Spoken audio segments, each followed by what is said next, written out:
망언에 대한 뭔가 자유한국당 자체의 책임 있는 조치가 김경수 지사 댓글 조작 사건에 대해서는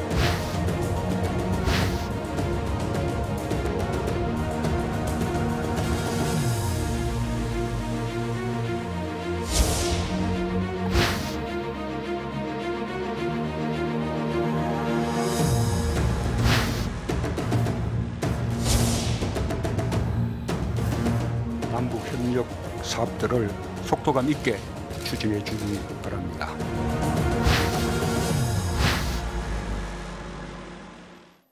네, 정치권이 국회 정상화를 하기로 했습니다만 갈 길이 멉니다. 민생비법이 산적해 있고 여야의 갈등 요소는 여전히 남아 있습니다.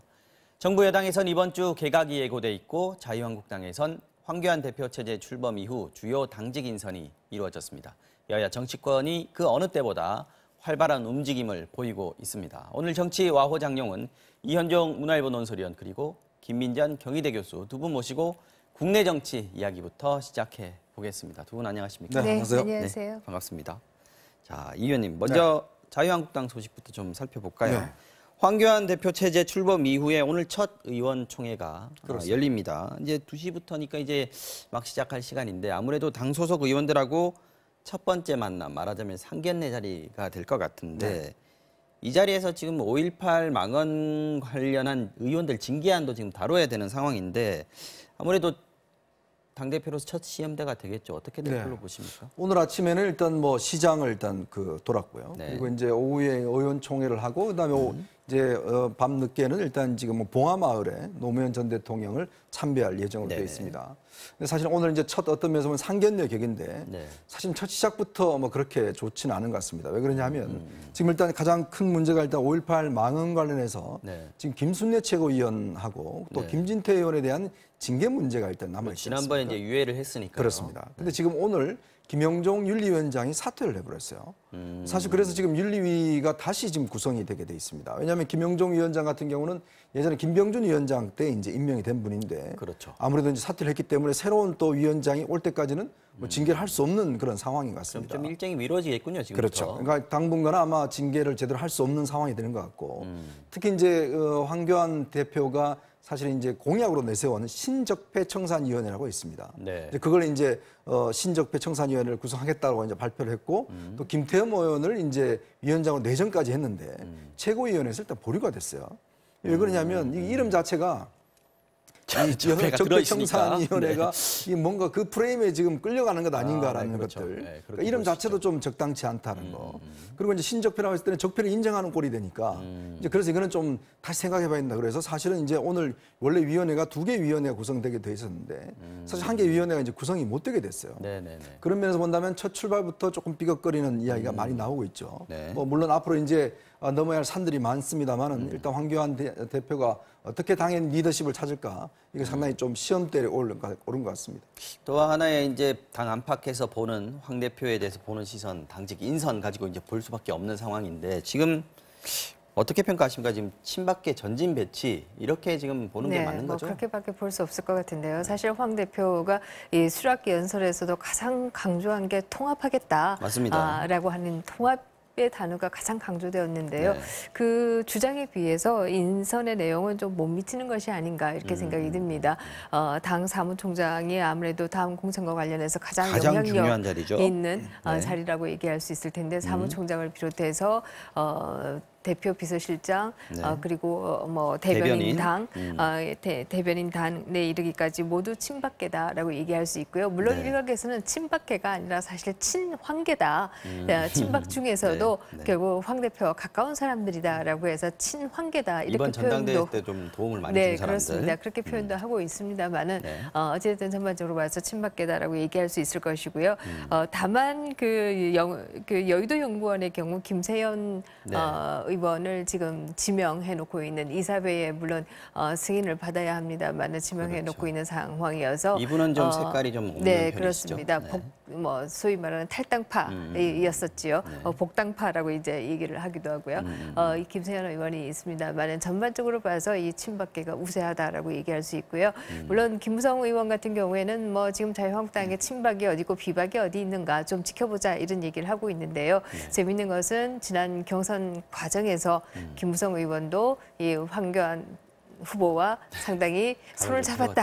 뭐 이런 얘기도 있었기 때문에 그래서 그래서 나온 얘기인지 아니면 좀 더 정말 지켜보는 것인지 뭐 지켜봐야 될 것 같습니다.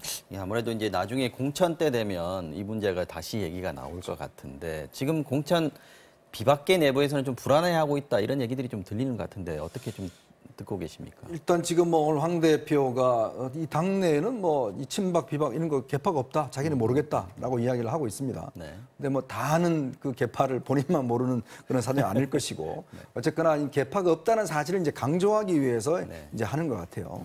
근데 지난 이제 그 경선 과정을 보면 사실 우리가 뭐 비박계는 사실은 뭐 예를 들어서 황 대표의 반대편에 섰다 이렇게 이야기를 하고 있는데 실제로 내용적으로 보면 거의 대부분 밤에는 사실은 친황계로 활동을 했던 뭐 그런 정황들이 많이 있어요. 이제 그러다 보니까 실제 어떤 비박계와 어떤 각을 세울 수 있는 가능성은 저는 크게 없다라고 봅니다. 사실 의원들 입장에서 보면 제일 중요한 게 일단 공천 문제거든요. 그러니까 자기 공천만 확보된다면 뭐 더 이상 반대할 이유가 없는 것이죠. 근데 만약에 이게 이제 어떤 면에서 보면 이 친박계가 이제 당권을 잡았기 때문에 만약에 이제 비박계에 대한 이제 공천 학살이나 이런 걸로 된다면 이거는 뭐 가만히 있지 않겠죠. 이제 그런 상황이 아직까지는 오기에는 조금 시간적인 여유는 있는 것 같습니다. 그렇다고 한다면 아무래도 이제 그런 좀 여유는 있는 것 같고 또 하나는 지금 이제 4월 3일 날 이제 창원 성산과 이제 고성 그 통영에 이제 이 재보궐 선거가 있지 않습니까?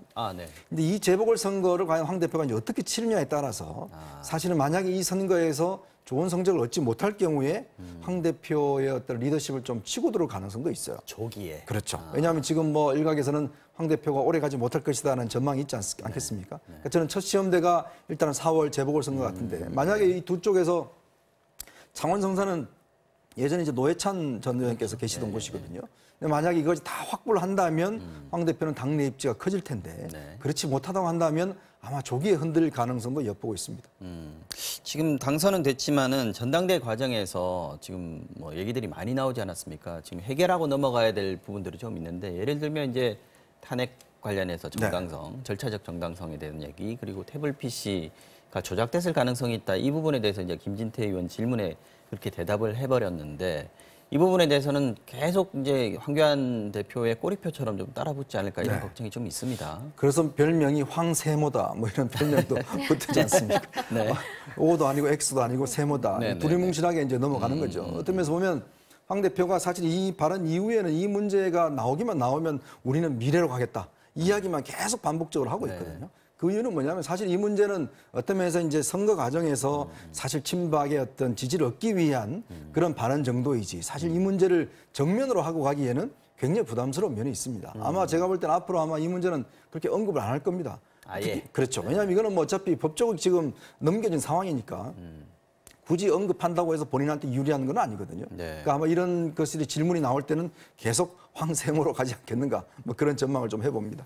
아까 영상에서 잠깐 나왔는데요. 이정미 대표 방문을 했을 때 인사하러 갔을 때 이정미 대표가 그 징계 얘기를 했더니 그냥 다른 얘기를 하더라고요. 김경수 지사에 대해서 어떻게 생각하십니까? 이렇게 하는데 뭐 특유의 뭐 어법일 수도 있습니다만은 지금 정치 행보는 이제 당 대표로서 시작을 한 거란 말이죠. 그런 부분에서 보실 때 지금 황교안 대표의 이 행보 또는 말투, 뭐 정치인으로서의 이런 것들은 어떻게? 뭐 사실 뭐 대통령 대행까지 했습니다. 관료로서 올라갈 수 있는 곳은 뭐 최상위까지 올라갔다 이렇게 얘기할 수 있을 것이고요. 그만큼 경험도 많고 또 트레이닝도 받았다 이렇게 얘기할 수는 있을 텐데요. 그럼에도 불구하고 정치적으로는 역시 아직도 초보다라고 하는 게 바로 거기서 드러난 것이 아닌가 하는 생각을 하게 되는데요. 사실 그 징계 얘기가 나오면 당내 절차를 따라서 잘 하겠다라고 하는 부분을 좀 명확하게 얘기할 수도 있을 텐데 오히려 이 김경수 지사의 얘기를 그것도 좀 더 이 댓글 과정이 얼마나 민주주의에 대해서 침해가 될 수 있는가를 좀 더 잘 설득하면서 얘기한 것도 아니고 아주 설쩍 흘리고 넘어간 부분은 아직도 뭐 초보이고 아직도 자신이 없구나라고 하는 부분이 드러난 게 아닌가 하는 생각을 하게 되고요. 사실 황교안 체제가 안고 있는 또 하나의 큰 문제라고 한다면 결국 범보수 통합이라고 하는 통합의 문제가 또 큰 문제 아니겠습니까? 잘 되겠느냐? 네, 그렇습니다. 정원진 그 의원의 경우에는 결국 그 소위 탄핵 몇 적 이러면 4적, 5적 뭐 이렇게 얘기하면서 그분들을 처리하지 않으면 통합은 없다 이렇게 얘기를 하고 있는 상황이고요. 거기에 반해서 또 중도 세력에 있어서의 황교안 대표에 대한 지지가 또 낮은 것도 이번에 드러난 거 아니겠습니까? 그렇기 때문에 이 부분을 어떻게 잘 어울러 갈 것이냐의 문제가 있는 것도 사실이고요. 두 번째는 뭐 지금 현재는 이 대통령 후보 지지율 아직 물론 후보는 뭐 없습니다만은 그럼에도 불구하고 여론조사 기관에서 하고 있는 지지율에서도 좀 잘 나오고 또 이 친박계가 무주공산이었고 이 때문에 결국 대표까지 됐습니다만은 지금으로부터 어떻게 정치력을 발휘해 가는가, 얼마나 또 효과적으로 대여 견제를 하는가, 또 얼마나 효과적으로 내부 혁신을 하는가. 내부 혁신 없이 집권한다라고 하는 것은 사실 뭐 그것은 동서고급을 막론하고 불가능합니다. 그렇기 때문에 어떻게 내부 혁신을 해 나갈 것이냐, 이런 숙제들을 잘 하지 못한다라고 하면 사실 총선의 벽도 넘기기가 쉽지 않은 게 아니냐 하는 전망도 있는 것은 사실이죠. 네. 자, 3월 국회 얘기로 좀 넘어가 보겠습니다. 어제 이제 2달 넘게 계속 파행됐던 국회 정상화가 이제 된다 이런 소식이 들어왔는데 이게 교섭단체의 그 합의로 이루어진 게 아니고 나경원 원내대표가 그 회담 끝나고 나서 독자적으로 우리가 이제 돌아가겠다라고 얘기를 한 거예요. 그래서 말하자면 뇌관은 아직 그대로 남아있는 거 아니냐. 여야 간의 갈등의 요소들 여러 가지가 있었지 않습니까? 그렇죠. 이런 부분이 아직 해결되지 않은 상태에서 이제 국회는 열어야 되는 상황이고요. 잘 되겠습니까? 어떻게 보세요? 네, 지금 뭐 상당히 어려워 보인다라고 하는 것은 사실인 것 같습니다. 사실 지난 1월 국회의 경우에는 여당이 뭐 거부하고 나갔었고요. 2월 국회의 경우에는 또 자유한국당이 거부하고 나가 있는 이런 상황에서 여론의 질타가 높기 때문에 양당이 지금 앞다투어서 3월 국회는 하겠다라고 얘기를 하고 있는데요. 이 국회 소집 임시국회 소집 요구서조차도 함께 내는 것이 아니라 각 당이 따로 낸다고 해요. 이걸 보면 3월 국회의 운명도 이게 쉽지 않겠구나 하는 생각을 하게 되고요. 이 때문에 바른미래당의 원내대표의 경우에는 그렇다라고 한다면 전체적으로 일정을 못 잡더라도 상임위 내에서 각자 할 일들은 좀 하자.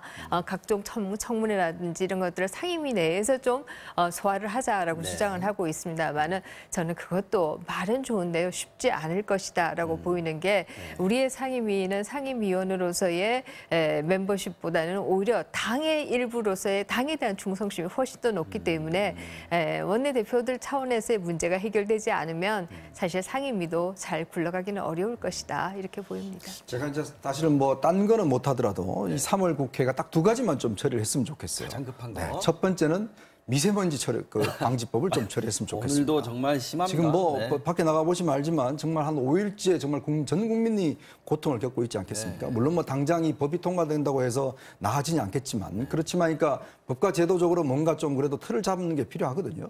그럼 현재 돼 있는 미세먼지 방지법을 좀 통과시키는 문제. 또 그리고 이제 뭐 정상화 됐습니다만은 사실 유치원 3법에 대한 문제가 사실 여전히 걸려 있습니다. 그렇죠. 지금 패스트트랙 올라 있는데 아직까지 논의는 안 되고 그렇습니다. 있죠. 사실 이제 지금 당장 학부모들 같은 경우는 내 아이를 어떻게 지금 안전하게 내일 맡길 수 있을까의 문제에 걱정을 하고 있는 상황 아니겠습니까?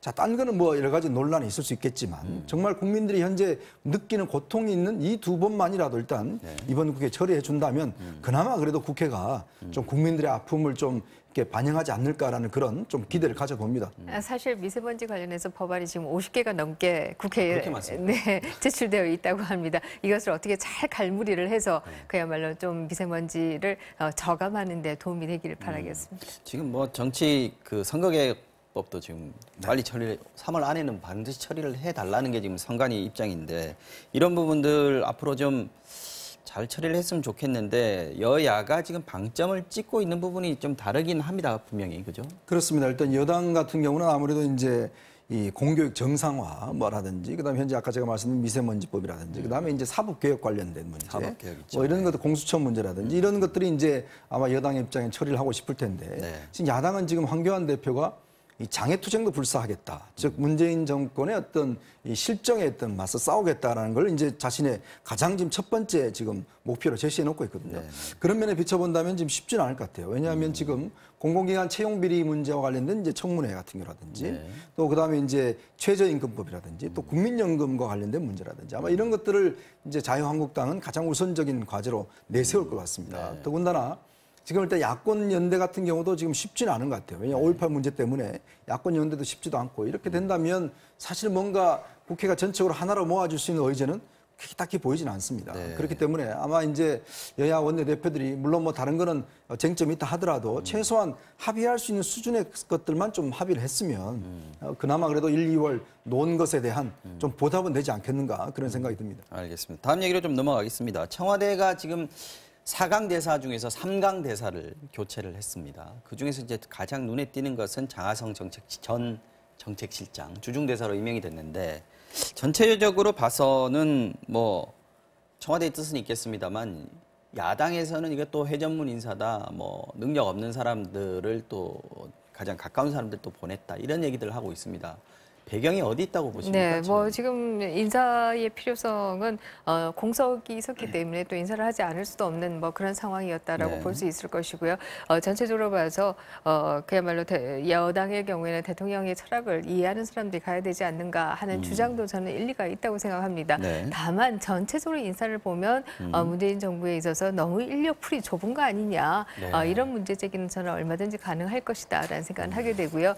중국과 러시아와 일본의 경우에는 그 관료 출신으로서 그 부분에 또 전문성을 가지고 있는 분들이기 때문에 비교적 논란은 적은 것 같고요. 문제는 이제 중국 대사 문제인데요. 장하성 교수의 경우에는 어찌됐든 뭐 소득 주도 성장이라고 하는 정책의 브랜드를 장하성 교수가 가지고 있었던 것도 사실이고 이것이 장하성 실장으로 있을 그 당시에 올 연말, 그러니까 작년 연말까지는 결과물이 나올 것이다 이렇게 주장을 했습니다만 결과적으로 본다라고 하면 지금까지 나온 통계 는 오히려 그야말로 빈부격차가 더 확대된 그런 상황이 드러나고 있기 때문에 지금 뭐 특히 이제 본인의 재산은 또 많이 늘었다는 거 아니겠어요? 물론 뭐 전체적으로 고소득층들은 더 소득이 늘었고 여기에 반해서 저소득층들은 더 준 뭐 이렇게 소득의 갭이 더 커진 것이 사실인데요. 그 때문에 아마 본인의 재산도 늘었겠지요. 그렇지만 이 때문에 전반적으로 좀 곱지 않은 시선이 있는 것은 사실이다라고 얘기할 수 있겠죠. 네. 자. 대사들 인사를 어저께 했고요. 네. 이번 주 안에는 내각 개편을 하겠다. 한 4명, 5명 정도 나온다고 하는데 지금 의원 출신들이 네.